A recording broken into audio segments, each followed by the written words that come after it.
மாண்புமிகு தமிழ்நாடு முதலமைச்சர் அவர்களின் ஆணைக்கிணங்க பெருநகர சென்னை மாநகராட்சியில் ஒவ்வொரு வளர்ச்சி பணிகளும் நடைபெற்று வருகிறது. அந்த வகையில் இன்று துறைமுகம் சட்டமன்ற தொகுதிக்கு உட்பட்டு பால்டாக் சாலையில் உள்ள விஓசி சாலையில் உள்ள சென்னை ஆரம்ப பள்ளியில் பூஜை துவங்கப்பட்டிருக்கிறது. இதற்கு எஸ்டிமேட்டட் வேல்யூவாக 1,15,00,000 மதிப்பீடு தயாரிக்கப்பட்டு இன்றைக்கு மாண்புமிகு இந்து சமய அறநிலையத்துறை அமைச்சரும் இந்த பகுதியின் மண்டல குழு தலைவர்களும் மாமன்ற உறுப்பினர்களும் மரியாதைக்குரிய ஆர்டிசி அவர்களும் உடனிருந்து இந்த பூஜை நடைபெற்று இருக்கிறது. தொடர்ந்து இந்த பகுதியிலே உள்ள ஒரு ஜிம் பில்டிங் துவங்கப்பட்டிருக்கு. அதற்காக மதிப்பீடு 42 லட்சம் தயாரிக்கப்பட்டு சென்னை மாநகராட்சியின் கேபிட்டல் ஃபண்ட்ல இருந்து இந்த பணி துவங்கப்பட்டிருக்குது.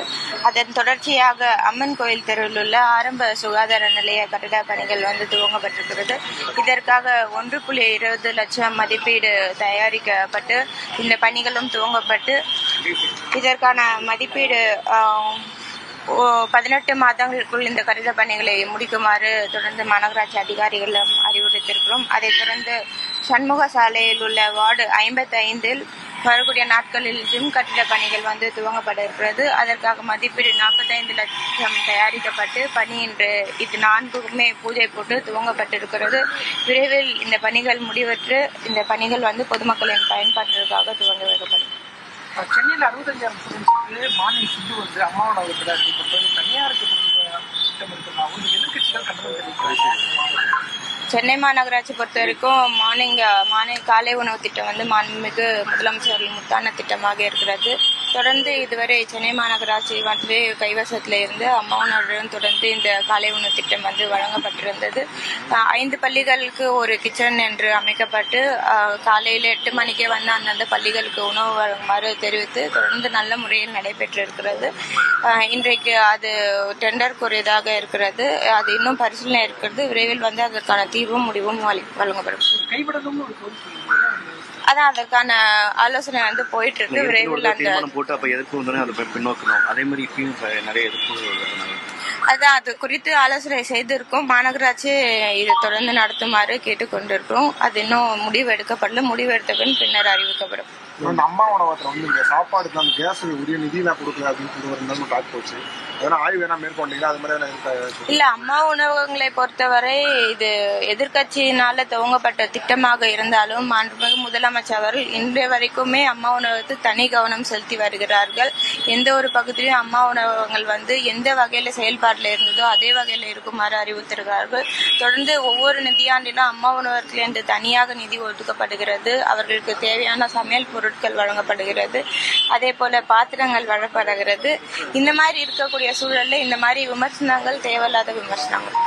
வெளி மாநிலங்களிலிருந்து சென்னைக்கு படிக்க வரக்கூடிய பெண்களுக்கு பாதுகாப்பு இல்லைன்னு ஆளுநர் ஒரு கருத்து சொல்றாரு. சென்னையை சார்ந்த மேயரா பெண் மேயரா உங்களுடைய பதில் என்னவா? சென்னை மாநகராட்சியை பொறுத்தீங்கன்னா நீங்க பெண்களுக்கு பாதுகாப்பான ஒரு மாநகரமா அங்கீகரிக்கப்பட்டிருக்கிறது. 2022 சென்னை தான் பெண்களுக்கான சேஃபஸ்ட் சிட்டி அப்படின்ற ஒரு அங்கீகாரமும் இந்தியாவில் இருக்கக்கூடிய அடுத்த மாநிலங்கள் பார்க்கும் பொழுது சென்னை மாநகரத்துக்கு அந்த அங்கீகாரம் பெற்றிருக்கிறது. அது மட்டும் இல்லாம சென்னை மாநகராட்சியில ஜெண்டர் அண்ட் பாலிசி லேப் அப்படின்ற ஒரு கையெழுப்பு நடத்துறோம். இதுல பெண்களுக்கு எந்த அளவு பாதுகாப்பு இருக்கிறது, எந்த அளவு பெண்கள் போக்குவரத்துலயோ இல்ல பொது இடங்கள்லயோ இல்ல பஸ் ஸ்டாண்ட்லயோ தனியா போகக்கூடிய சூழல் இருக்க பகுதிகள் எல்லாம் என்ன மாதிரி நெருடல் அவங்க ஃபேஸ் பண்றாங்க, அதுக்கு என்ன தீர்வு காணலாம் அப்படின்னு ஒரு ஆண்டா அந்த ஆய்வினை மேற்கொண்டிருக்கிறோம். மாண்புமிகு முதலமைச்சர் அவர்கள் இன்றைக்கு பெண்களுக்கான ஆட்சியை நடத்தி வருகிறார்கள்.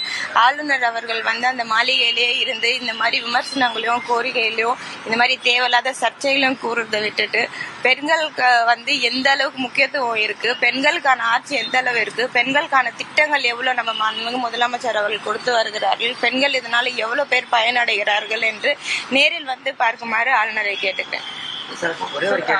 சமூக நீதி சமத்துவம் அப்படிங்கிற பெயர்ல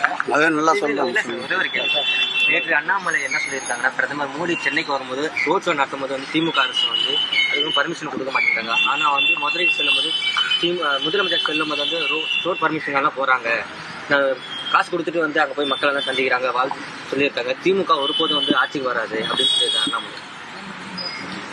அவர் கனவு பகல் கனவாகத்தான் இருக்கும். அவரே மக்கள் பிரதிநிதிக்காக நின்ற ஒரு தேர்தல் கூட வெற்றி பெறவில்லை. பாரத பிரதமர்கள் வருகின்ற போது இவர்கள் போக்குவரத்திற்கு இடையூறு ஏற்படுத்துகின்ற இடங்களில்தான் அனுமதி மறுக்கப்பட்டதே தவிர போக்குவரத்து இடையூறு இல்லாத இடங்களில் அவர் ரோட் ஷோக்கு அனுமதி மறுக்கப்படவில்லை. இன்றைக்கு மாண்புமிகு தமிழக முதல்வர் அவர்கள் செல்லுகின்ற இடமெல்லாம் நின்றால் மாநாடு, நடந்தால் பேரணி என்ற ஒரு வரலாறு உருவாகி கொண்டிருக்கின்றது. தானாக சேருகின்ற மக்கள் கூட்டத்தை பார்த்து அவர் அந்த மக்கள் கூட்டத்துடைய வரவேற்பை ஏற்காமல் எப்படி செல்ல முடியும்? இது அவர்களுக்கு வயிற்றெரிச்சலை கிளப்பி இருக்கின்றது. 2026 மாண்புமிகு தமிழக முதல்வர் எங்கள் ஆருயிர் தலைவர் தளபதி அவர்கள் கையில்தான் என்பதை இந்த கூட்டங்கள் வாயிலாக அவர் செல்லுகின்ற இடங்களெல்லாம் திரளுகின்ற மக்கள் வெள்ளத்தால் நிரூபணமாகி இருக்கின்றது. ஆகவே வயிற்றெரிச்சல் இப்படி ஏதாவது பேசிக்கொண்டு தான் இருப்பார்கள். எங்கள் பணி மக்கள் நலப்பணி, அதை நாங்கள் தொடர்ந்து கொண்டே இருப்போம். திருச்செந்தூர் கடற்கரையில் கண்ணாடி இன்று நாளைக்குள் அதற்கு ஒரு முடிவெடுக்கப்பட்டு வெகு விரைவில் ஒப்பந்தம் கோரப்பட இருக்கின்றது. மாண்புமிகு முதலமைச்சர் அவர்கள் அதற்குண்டான முடிவை இன்று எடுப்பார். விடாத, நீ கேட்க நினைச்சிட விடாத. புரியல. சமூக நீதி சமத்துவம் அப்படிங்கிற பெயர்ல ஆதிதிராவிட மக்களை துணுப்படுத்தக்கூடிய முயற்சி தமிழகத்தில் நடக்குது. ஆதிதிராவிட சமூகத்தை சேர்ந்த ஒருவர் முதலமைச்சர் ஆளுநர் முதலில் இந்த ஆட்சியில்தான் பட்டியலினத்தை சார்ந்த ஒரு பெண்ணை பெருநகரத்துடைய மேயராகி ஆக்கிய பெருமை மாண்புமிகு தமிழக முதல்வர்களை சாரும். சமத்துவம், சகோதரத்துவம் இவைகள்தான் அடிப்படை கொள்கையாக கொண்டு செயல்படுகின்ற இயக்கம் என்பதால் தான் மேயர் பேட்டி கொடுத்து கொண்டிருக்கின்றார். அமைச்சர் ஆக இருந்தாலும் அதன் பக்கத்திலே நின்று கொண்டிருக்கின்றோம். இதுவே அந்த சமத்துவம் சகோதரத்துவத்திற்கு ஒரு எடுத்துக்காட்டு. நிறைய கேட்ப நினைச்சேன். அதோட